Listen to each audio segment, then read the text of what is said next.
2010년 6월 30일 한국 연예계는 겨울연가의 스타 박용하의 갑작스러운 죽음 소식에 충격에 빠졌습니다. 그의 시신은 강남에 있는 자택에서 발견되었는데요. 이 소식은 폭풍처럼 빠르게 퍼져나가 일본까지도 슬픔에 잠기게 했습니다. 그는 그곳에서 한류의 왕자로 불렸죠. 한창 명성의 정점에 있던 스타가 32살의 나이에 스스로 생을 마감했다는 사실을 아무도 믿을 수 없었습니다. 그러나 충격은 거기서 멈추지 않았습니다. 15년이 지난 후 박용하의 유언장에서 충격적인 비밀이 뜻밖에 드러났습니다. 그의 마지막 글귀는 그가 감춰왔던 고통을 보여주는, 동시에 연예계의 끔찍한 범죄까지 폭로하고 있었습니다. 과연 박용하의 유서 안에는 어떤 내용이 있었던 걸까요? 그의 죽음 뒤에 숨겨진 진실은 무엇입니까? 오늘 영상에서 그 비밀을 함께 파헤쳐 보시죠. 그리고 다음 연예계 비밀 이야기들을 놓치지 않으시려면 좋아요와 구독 잊지 마세요. 박용하는 1977년 8월 12일 서울 강남구 논현동에서 태어났습니다. 그는 아주 어린 나이부터 연예계에 발을 들였습니다. 1994년 겨우 만 17세의 나이에 박용하는 MBC 테마극장을 통해 정식으로 데뷔했습니다. 또래들이 아직 장래에 대해 막연한 꿈만 꾸던 시절, 그는 이미 연예계라는 치열한 무대에 첫 발을 내디뎠습니다. 처음에는 순수한 마스크와 따뜻한 미소로 주목을 받았지만 시간이 흐르면서 안정적인 연기력으로 배우로서의 입지를 다져갔습니다. 하지만 박용하는 단순히 연기만 잘하는 배우가 아니었습니다. 숨겨진 운동 실력 또한 뛰어나 KBS의 인기 주말 예능 프로그램 출발 드림팀에 출연해 단숨에 에이스로 자리 잡았습니다. 당시 최고의 스타였던 조성모와 함께 얼굴도 잘생겼는데 운동도 잘하는 꽃미남 연예인이라는 수식어를 얻으며 폭발적인 인기를 끌었습니다. 2003년에는 드라마 올인의 OST인 처음 그날처럼을 불러 가수로서도 두각을 나타냈습니다. 중저음의 따뜻한 음색과 애절한 감성이 담긴 이 곡은 박용하가 단순한 배우가 아닌 다재다능한 엔터테이너임을 증명했습니다. 그러나 그의 인생을 바꾼 결정적인 작품은 2002년의 드라마 겨울연가였습니다. 극 중에서 순애보적이고도 안타까운 남자 산혁 역을 맡아 강렬한 인상을 남겼고, 2004년 일본에서 드라마가 폭발적인 인기를 끌자 그는 배용준과 함께 한류의 상징으로 떠올랐다. 일본 팬들은 배용준을 욘사마, 그리고 박용하를 요나짱이라고 부르며 열광했습니다. 이를 계기로 그는 일본에서 가수로 정식 데뷔하며 한류 스타 반열에 올랐습니다. 일본 현지에서는 한때 박용하가 이병헌, 송승헌, 권상우와 함께 한류 4대 천왕의 마지막 자리를 두고 팬들 사이에서 논쟁이 벌어질 정도였습니다. 그만큼 그의 위상은 굳건했고 양양력은 대단했습니다. 음악 활동에서도 그는 전무후무한 기록을 남겼습니다. 한국 가수 최초로 일본 골든디스크 어워즈에서 4년 연속 수상하며 한 해도 거르지 않았습니다. 특히 2007년과 2008년에는 올해 최고의 싱글상, 베스트 아시아 아티스트 상을 연달아 수상하며 일본 음악계에서의 입지를 완벽히 굳혔습니다. 2006년에는 한국 가수로서는 최초로 하와이에서 단독 콘서트를 열며 한류의 역사에 한 획을 그었습니다. 국내에서도 그의 활약은 이어졌습니다.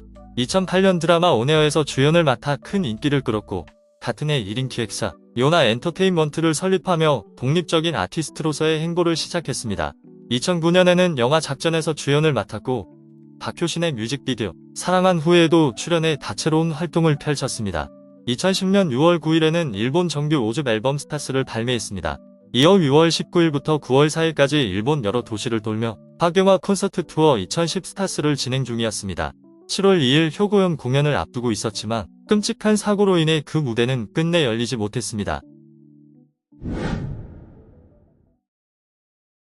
2010년 6월 30일 박용하가 자택에서 숨진 채 발견되었다는 소식에 온 나라가 충격에 빠졌습니다. 그는 겨우 32세였고 커리어의 정점에 있었으며 스케줄이 빡빡했고 미래는 여전히 열려 있었습니다. 박용하의 갑작스러운 죽음은 한국, 일본, 그리고 아시아 전역의 수백만 시청자들에게 큰 충격을 안겼습니다. 일본에서 발표한 5번째 음반을 기념하는 순회 콘서트를 6월 19일부터 시작했으며 6월 26일 사이타마현 공연까지 마치고 6월 27일 입국했습니다. 6월 28일부터 이틀간 배우 박희순과 함께 배우 김무열의 부친상을 조문을 했습니다. 6월 29일 드라마 러브송 제작사 관계자와 만나기로 했다가 펑크를 냈다고 합니다. 러브송의 제작사 데르디 미디어 측은 박용하가 최근 일본 활동을 하느라 3일 전엔가 귀국해 드라마와 관련한 미팅을 하기로 했으며 오후 4시께 매니저랑 통화해 저녁 7-80께 만나기로 약속했는데 그 시간이 되니까 매니저도 박용하도 연락이 안 됐다고 했습니다. 이듬해인 2011년에 초연되는 뮤지컬 광화문 연가 주인공으로 출연키로 결정했으며 오후 5시부터 3시간가량 뮤지컬 광화문 연가 출연을 놓고 제작사 대표, 제작 프로듀서 김모씨, 작곡가 이경섭 등과 미팅을 가졌습니다. 그리고 당일 밤 10시 2011년 스케줄과 함께 뮤지컬을 같이 하게 돼 영광이라는 내용을 담은 메일을 임 대표에게 보냈습니다. 이경섭과 오후 8시쯤 만나 1시간여 동안 커피를 마셨고 그의 앨범에 실릴 노래에 대한 이야기를 했습니다. 청담동에서 평소 사업 구상을 위해 자주 만나던 안무 씨와 30일 오전 12시쯤까지 술자리를 가졌으며 귀가하던 중 안 씨로부터 문자를 받았으나 답장은 하지 않았습니다. 술을 마신 후 귀가하여 위암 투병 중이었던 아버지를 간호하면서 미안하다는 말을 한 후 자신의 방으로 들어갔다고 합니다. 6월 30일 오전 0시 25분께 매니저 이모 씨와 통화하면서 차 조심하고 술 마시고 운전하지 말라는 등의 이야기를 했으며 오전 1시 35분 매니저 이모 씨로부터 차를 주차했다는 문자를 받았으나 답장을 하지 않았습니다. 2010년 6월 30일 오전 5시 30분 강남구 논현동의 자택에서 어머니가 발견해 신고했습니다. 5시 40분 최초 신고를 받고 47분에 구급대원이 현장에 도착했는데 이미 호흡과 맥박이 멈춘 상태였습니다. 소방파출소 관계자는 사후 강직과 시간까지 나타나 사망한 지 꽤 시간이 흘렀다고 말하면서 상태로 보아 사망한 직후에 발견된 것은 아닌 것 같다고 설명했습니다. 더 이상 손을 쓸 수 없는 상황이라서 현장에 나와있던 경찰에게 사건을 인계하고 철수했다고 당시 상황을 전했습니다. 서울 서초구 반포동 서울성모병원에 임시 빈소가 마련됐으며 낮 12시 고인의 영정사진이 흰 바탕에 푸른 문양이 들어간 보자기에 4인체 유족들에 의해 빈소로 옮겨졌습니다. 경찰은 오후 3시 30분 공식 브리핑을 통해 사인은 경부압박 질식사로 추정된다고 밝혔습니다. 더불어 건강상의 문제나 우울증 병력은 없었으며 유서나 유류품은 발견되지 않았다고 했습니다. 고인의 핸드폰을 입수해 조사했는데 통화 내역은 삭제됐으나 문자 메시지는 보존돼 있어 극단적인 선택의 동기 등을 판단하는 자료가 됐다고 밝혔으며 부친의 암투병, 사업 압박, 연예활동 등을 병행하는 데 따른 스트레스로 술을 마시고 충동적으로 극단적인 선택을 결행한 것으로 추정한다고 설명했습니다. 외부의 침입 흔적, 저항에 의한 외상이 없는 등 자액스 살인이 명백한 점, 유가족이 극구 부검을 원치 않는 점 등을 고려해 부검을 실시 안 하기로 했다고 부검 계획이 없음을 알렸습니다.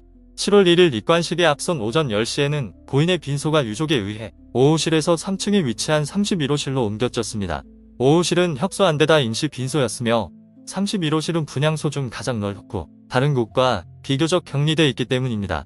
수많은 취재진이 몰려와서 타 분향소 유족들이 불편을 겪게 되자 이 같은 결정을 내렸다고 합니다. 입관식은 당초 예정됐던 오후 1시에서 2시로 연기됐으며 오후 2시 40분에 끝났습니다. 아베 신조 전 총리, 부인 아키에 씨가 오후 8시께 그의 장례식장에 대형 근조화환을 보냈습니다. 유족 측은 발인식 이전까지 고인의 영정사진을 공개하지 않겠다는 입장을 밝혀왔습니다. 그러나 발인식을 1시간 앞두고 유족은 영정사진을 언론에 공개했습니다. 오전 8시에 예정됐던 발인이 2시간 앞당겨진 오전 6시부터 불교장으로 치러졌습니다. 아들을 잃은 충격으로 부모님은 발인식에 참석하지 못했으며 영정사진은 절친했던 배우 소지섭이 들었습니다. 빈소를 떠난 운구 차량은 서울 여의도 KBS, MBC, 목동 SBS 등 방송 3사를 경유해 고향인 합정동과 사무실이 있는 청담동, 자택이 있는 논현동을 거쳐 9시께 화장터인 경기도 성남영생원에 도착했습니다. 예정 시각보다 빨리 화장터에 도착한 운구 행렬은 30여 분간 대기한 후 화장 차례가 되자 운구를 시작했습니다. 그리고 9시 35분에 화장에 들어갔습니다. 절차를 마친 후 낮 12시 40분께 장지인 분당 메모리얼 파크에 도착했으며 연결식을 거행했습니다.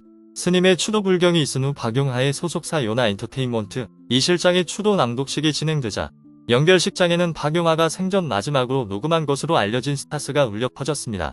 추도사가 끝난 뒤 유가족들부터 순서대로 고인에게 마지막 인사를 건넸습니다. 그 후 유골함은 납골묘에 안치되었습니다. 2010년 7월 4일 11시 경기도 성남시 분당 메모리얼 파크에서 사무제가 진행됐으며 발인식에 참석하지 못하셨던 부모님도 참석하셨습니다. 7월 13일 경기도 파주시 약천사에서 이제를 지냈고 8월 17일 49제를 지냈습니다. 10월 7일 약천사와 분당 메모리얼 파크에서 100일제를 지냈습니다. 10월 22일 밤 위암으로 투병 중이었던 그의 아버지도 향년 62세의 나이로 사망했으며 아들과 같은 납골당에 안장되었습니다. 2013년 유가족은 박용하가 아프리카 차대에 설립한 요나스쿨에 대한 지속적인 관심과 봉사의 뜻을 이어가기 위해 박용하 온 러브 자선사업회를 설립하였습니다. 2021년 6월 27일 약천사에서 천도제를 지냈습니다. 박용하가 두터운 팬층을 보유하고 있던 일본에서는 그의 사망 소식이 대부분의 주요 신문 일면을 장식했습니다. TV 프로그램은 그의 콘서트, 영화, 심지어 일본 관객들과 함께한 모습까지 끊임없이 방영했습니다. 많은 팬클럽에서는 추모식을 열고 포스터를 걸고 그가 부른 노래를 불렀습니다. 그의 죽음은 일본 전역을 애도 분위기에 빠뜨렸다고 할 수 있습니다. 당시 여론은 수많은 의문을 제기했습니다. 재능 있고 부유하며 사랑받는 스타가 왜 32세의 나이에 생을 마감했을까요? 우선 극단적인 선택의 이유에 경제적인 어려움이 없었는지 여부가 관심입니다. 일부 연예인의 경우 많은 벌이만큼 큰 씀씀이로 일반인의 생각과는 다르게 경제적으로 어려움을 겪는 일이 종종 있습니다. 혹은 사업 실패 등으로 빚을 지는 경우도 있죠. 경찰은 일단 박용하의 극단적인 선택에 대해 경제적인 이유는 없다고 못 박았습니다. 그러나 그 근거가 석연찮습니다.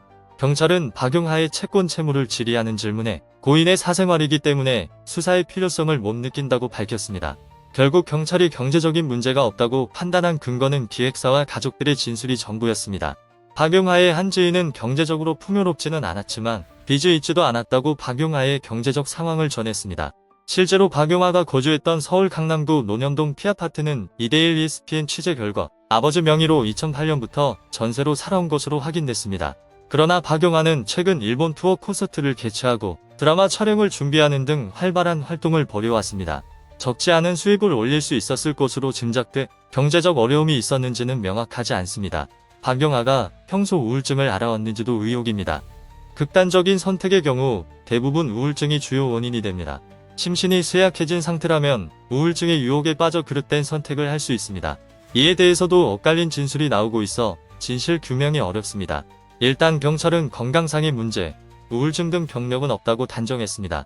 지인들도 박용하의 언행에서 우울증의 징후는 찾을 수 없었다고 전했습니다. 그러나 박용하는 지난해 모 TV 프로그램에 출연해 일본 생활이 길어지고 한류 스타로 인기가 높아지는 만큼 우울증과 자괴감이 커진다며 우울증을 앓았음을 고백한 바 있습니다.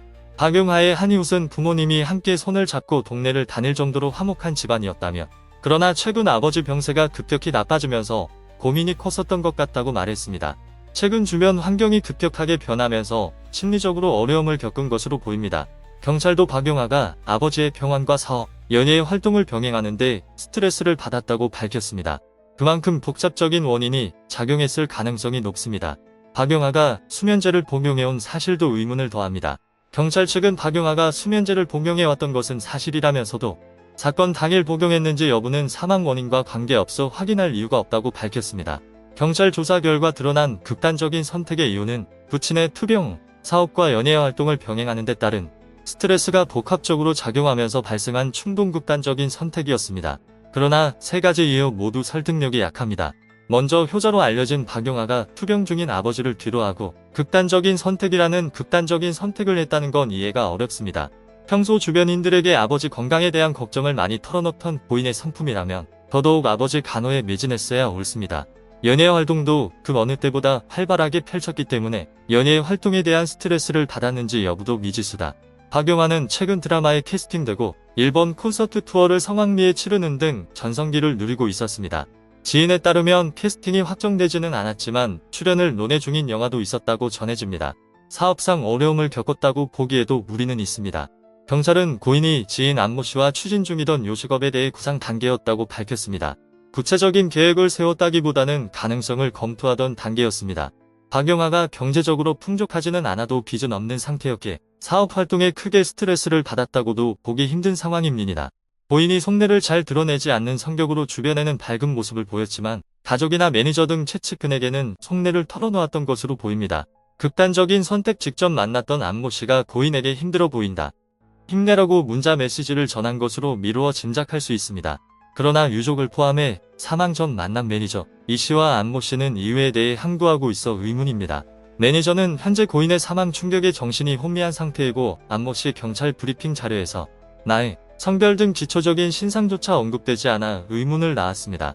박용하가 극단적인 선택한 이유는 드러나지 않았지만 망인은 말이 없습니다. 가족 등 지인들도 박용하의 극단적인 선택에 대해 의문을 제기하지 않고 있습니다.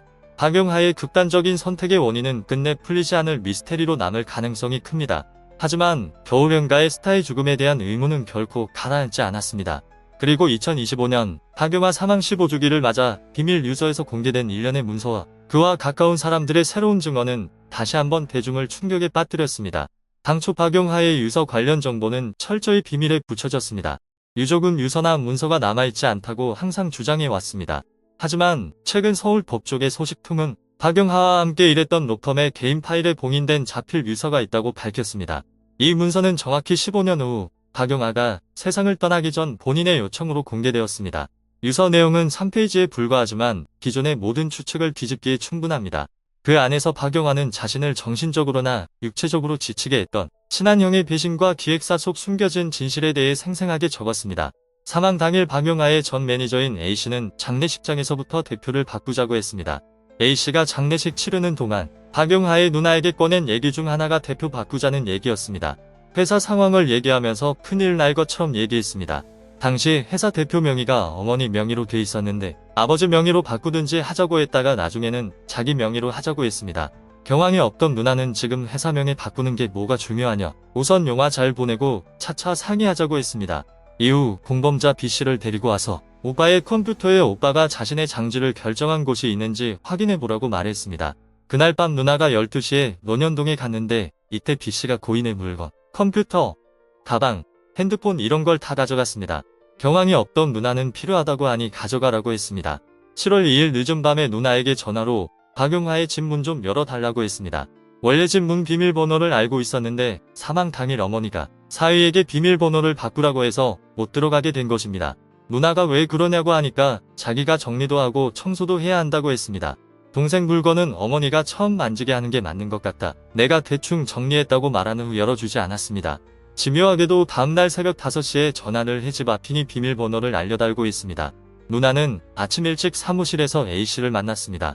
A씨는 회사 얘기를 하면서 회사 통장이라며 2개를 보여줬습니다. 나중에 확인하니 회사 통장은 훨씬 많았습니다.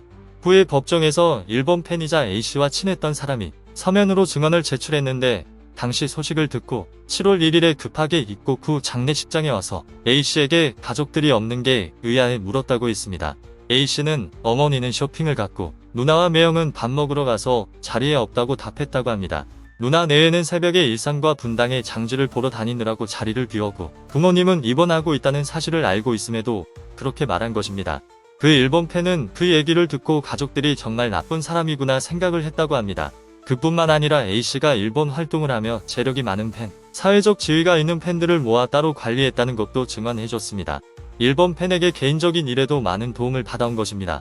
뿐만 아니라 고인의 사망 이후 일본 계좌에서 고액을 인출하려 시도했고 실제로 회사 자금을 개인 통장으로 빼내기도 했습니다. 또한 고인의 유품과 회사 서류, 장비 등을 무단으로 가져가고 일부를 파쇄한 뒤 태국과 사이판으로 잠적했습니다. 그는 자신의 행동을 합리화하기 위해 허위 사실을 퍼뜨리기도 했습니다.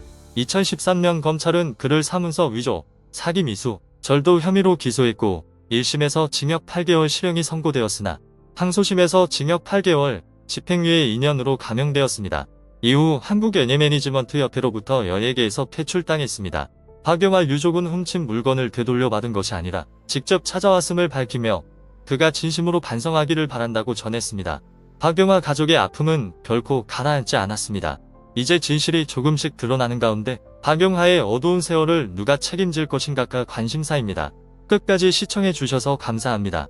앞으로도 유명인의 충격적인 미스터리 이야기를 놓치지 않으려면 좋아요와 구독, 알림 설정을 잊지 말아주시기 바랍니다.